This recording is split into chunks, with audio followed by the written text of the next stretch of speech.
orang laki nih, maka kita cuma 200 dari 500 tuh. Maka di tanah 500 itu ada tanah gue 200. Bukan itu tanah gue, bukan. Gitu. Ini yang kejadian tuh begitu.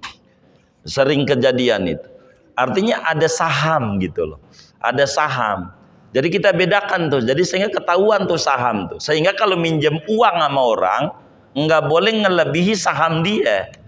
Begitu. Kalau umpamanya ini masjid ini anggap dari 500 gitu luasnya. Anak laki 2 perempuan 1 kan, yang laki 200, laki 1 200, yang perempuan 100. Orangnya saya umpamanya.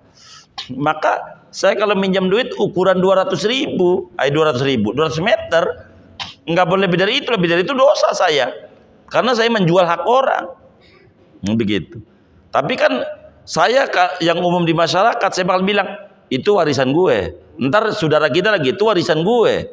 Gitu. Saudara kita yang lain, itu warisan gue. Kan enggak seluruhnya.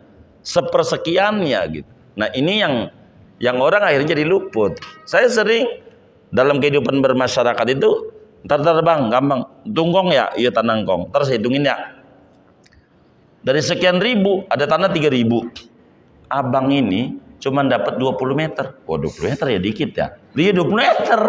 Dari ini nih, karena abang ini udah cucu, udah ini, udah begitu. Karena kan udah kelamaan gak dibagi-bagi. Itu yang dikubur disiksa itu kelamaan. Yang pentingnya dipernya. Jangan didiemin. Kalau didiemin nih jadi bara api. Buat si mayitnya, buat kitanya. Kita jadi bara api. Di mana aja kita. Begitu. Akhirnya kita jadi susah diri. Begitu. Gitu orang tua kita sian, belum beres urusannya kalau warisannya belum dibagi. Dibagi itu bukannya dieksekusi, paham nggak? Bukan dijual, bukan. Dipernya. Dari per ini teknisnya hari ini atau seminggu depan ada ini, ada itu gampang nanti. Begitu. Yang penting kita tahu dulu duduk materi kita. Berapa kita punya jatah, berapa jatah punya orang. Kalau enggak nantinya kita ribut mengakui ini semua punya kita masing-masing. Dan ini jadi benih-benih perpecahan dalam kehidupan bermasyarakat.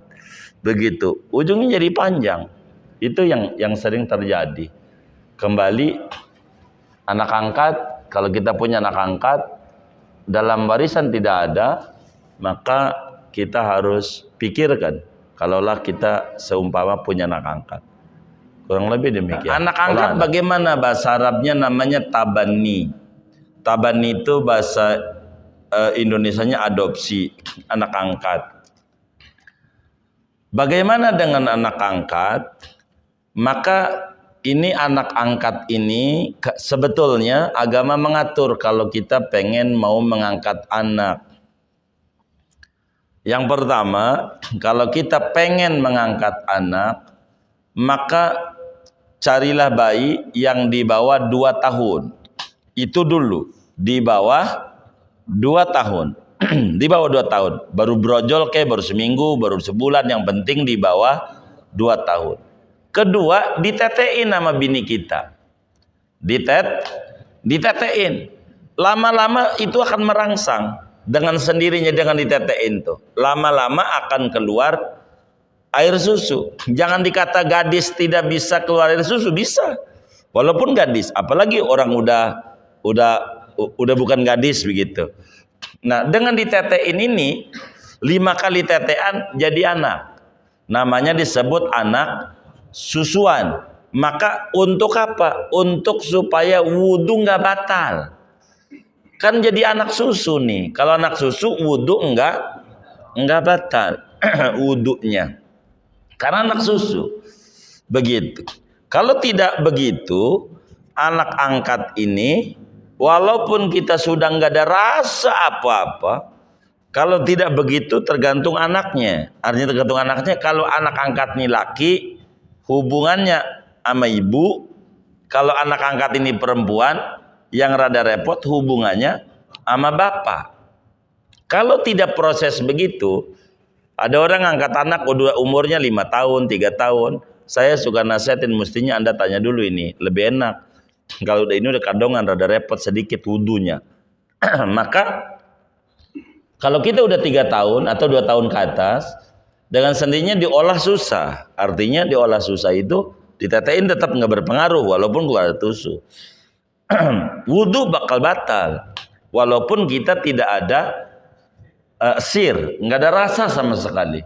Wudhu batal. Bagaimana biar nggak batal wudhu kita? Andai dah anak angkat tuh perempuan umpamanya, maka kita harus wudhu pakai madzhab Malik. Seperti apa yang kita sering ajarkan kalau waktu di Mekah. Jadi wudhunya ya dari tangan, kumur, hidung, wajah, ini ya, terus palanya semuanya begitu. Palanya ngusapnya nggak boleh begini-begini, telinga, kakinya kudu diusap, nggak boleh kakinya digini-gini di keran, begitu kudu diusap. Nah, supaya selaman nama dia nggak batal. Imam Malik tanggung jawab nantinya dengan selaman doang. Itu harus begitu kita cara wudhunya ketika selaman. Ala kulli hal ketika habis selaman nama dia, kalau wudhunya cara madhab Syafi'i dengan sendirinya wudhu kita batal. Mau sholat wudhu lagi. Tapi kan nggak lucu begitu dalam prakteknya. Bagaimana dia habis selaman nama dia bakal bertanya-tanya, siapa saya ini kok habis selaman baba saya wudhu. Makanya inilah perbedaan madhab itu sangat menarik buat kita hargai.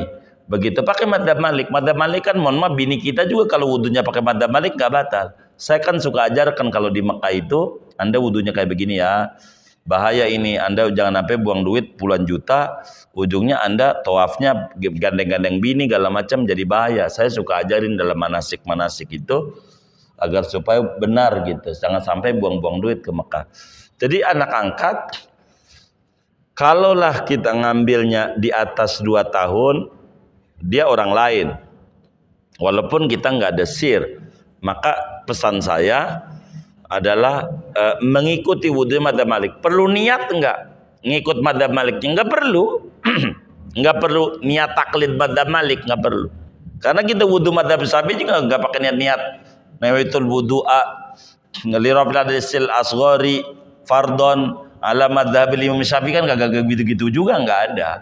Jadi enggak perlu niat-niat lagi. Yang penting wudhunya rapi. Makanya mohon maaf pada waktu kajian bab wudhu, bila kita wudhu itu 77 sunnah wudhu dikerjakan, semua madhab akui kita. Itulah hebatnya madhab Syafi'i. Asal kita kerjakan seluruh sunnah-sunnah wudhu yang ada 77, semuanya bakal diakui wudhu kita oleh madhab semuanya. Karena madhab Syafi'i itu menghargai perbedaan. Begitu, menghargai perbedaan.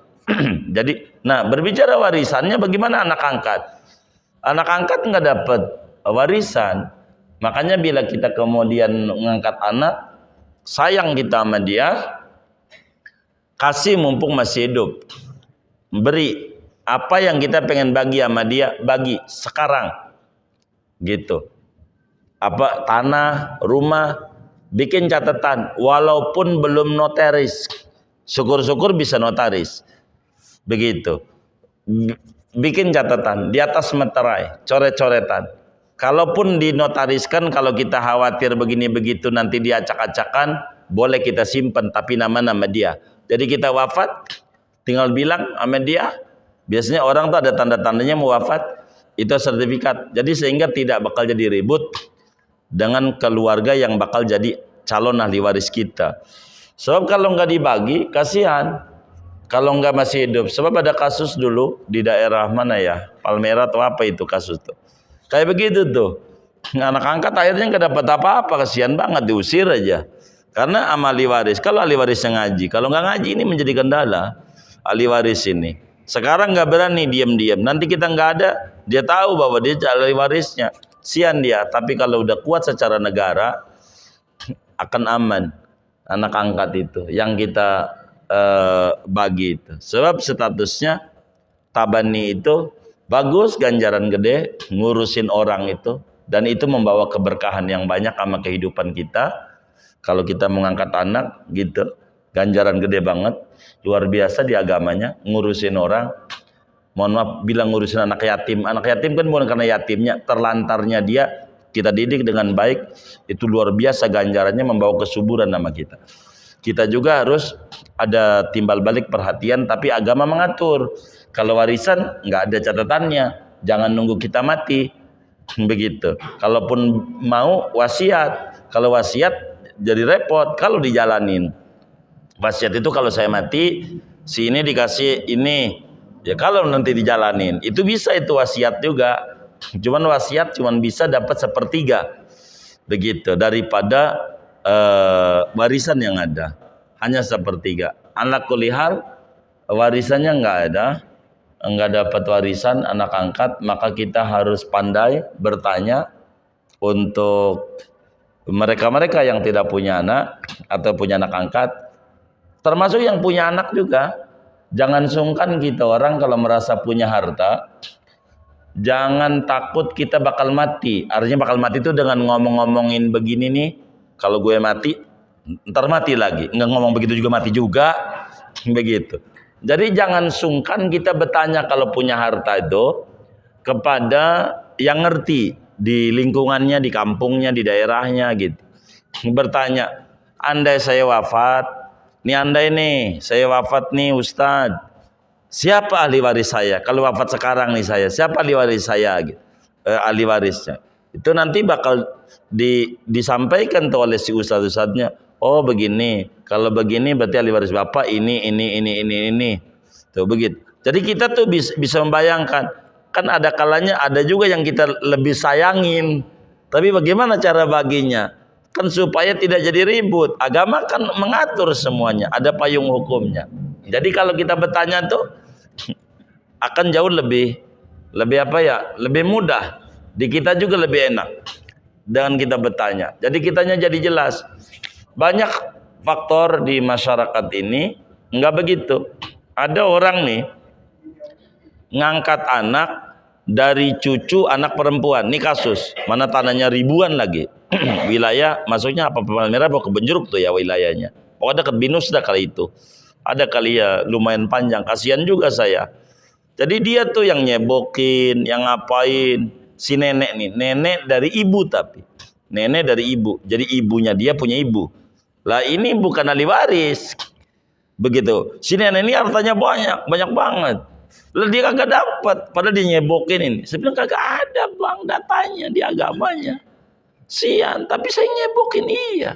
Ini jadikan pelajaran ke depan aja dah. Nanya dulu kalau punya harta. Jadi yang dapat, yang dulu musuhan habis si nenek. Mana banyak lagi kan? Hah?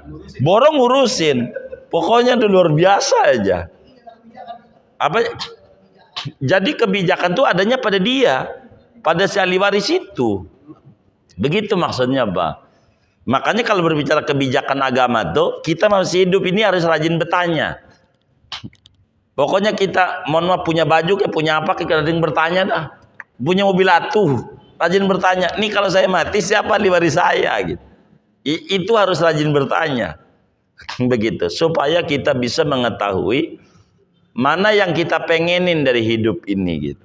Jadi kita sudah bisa mengatur, bisa ini, berbicara, bisa antisipasi. Sebab begini, harta nih Pak, kalau kita masih hidup sama Allah diberi hak penuh. Walaupun negara sertifikat nama kita, nama ini, nama harta kita, artinya hak penuh oleh agama. Ini kita punya duitnya 100.000. Hak penuh itu bahasa kasarnya mau dibuang ngekali ke duit. Ya silakan aja bahasa kasarnya itu. Silakan saja. Kamu duit kita gitu. Mau dibagi siapa kek? Kita masih hidup nih. Udah kita kasih masjid aja punya. Ya silakan. Orang duitnya dia yang capek, dia yang ini terserah dia. Karena masih hidup. Tapi ketika kita mati, itu agama langsung ditarik semuanya. Harta itu. Jadi harta kita udah hilang. Ketika kita udah almarhum, harta kita harta Allah. Kalau udah harta Allah, yang bagi udah Allah Al-Quran. Harus mengikuti aturan yang Al-Quran atur. Enggak boleh enggak. Bakalnya begitu. Jadi diutak-atiknya nggak bisa nanti. Kalau kita ngutak-atik sama aja nginjak-injak Quran nanti kitanya. Nah, maka mumpung masih hidup itulah kita harus rajin bertanya. Apa yang kita pengenin dari kita itu nanti bakal enak di kehidupan kita. Kalau kita nggak rajin bertanya, akhirnya mohon maaf bahasa kayak gitu tuh.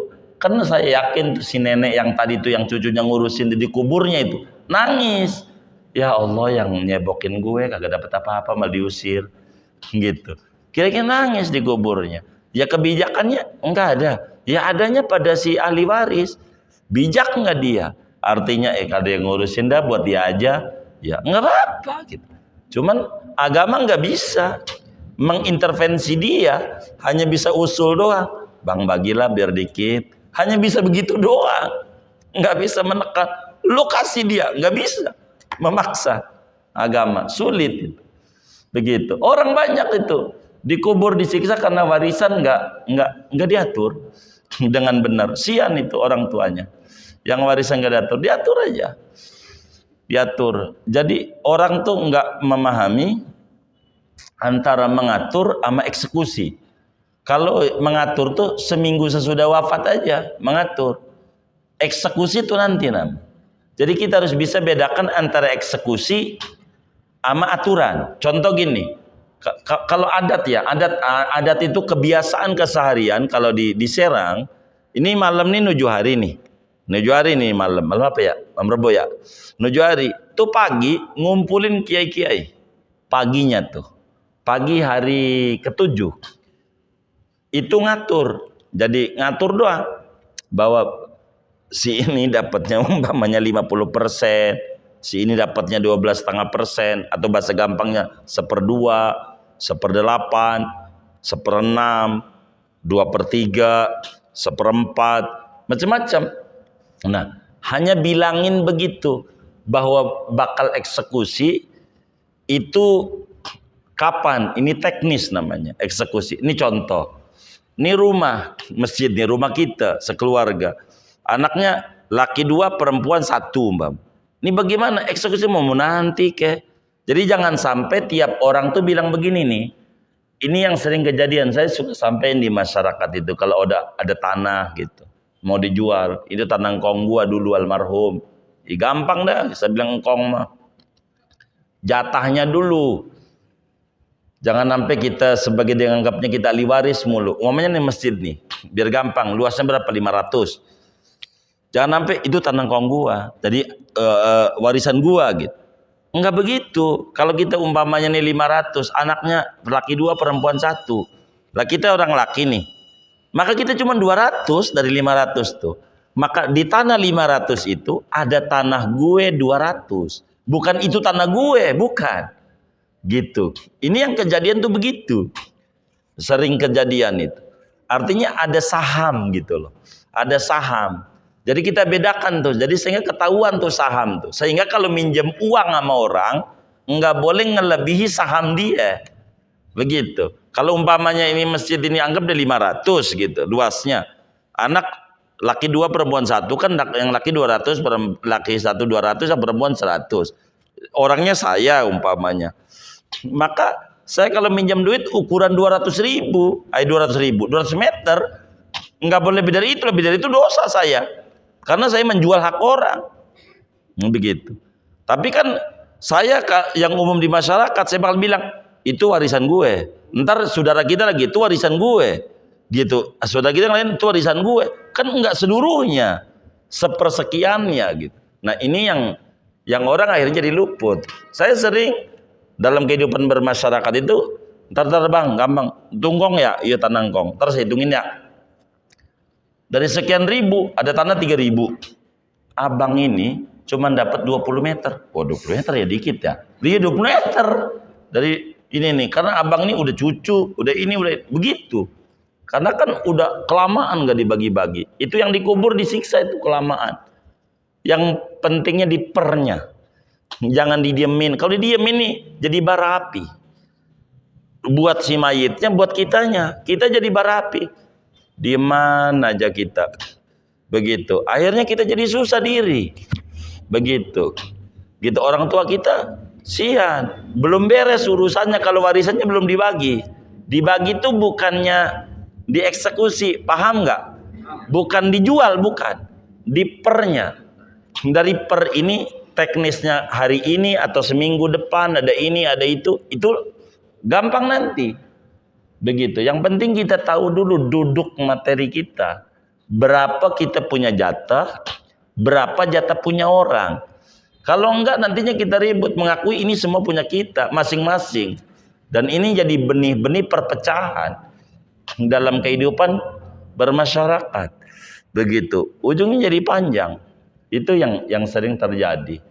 Kembali anak angkat, kalau kita punya anak angkat dalam warisan tidak ada, maka kita harus pikirkan kalaulah kita seumpama punya anak angkat. Kurang lebih demikian. Wallah a'lam.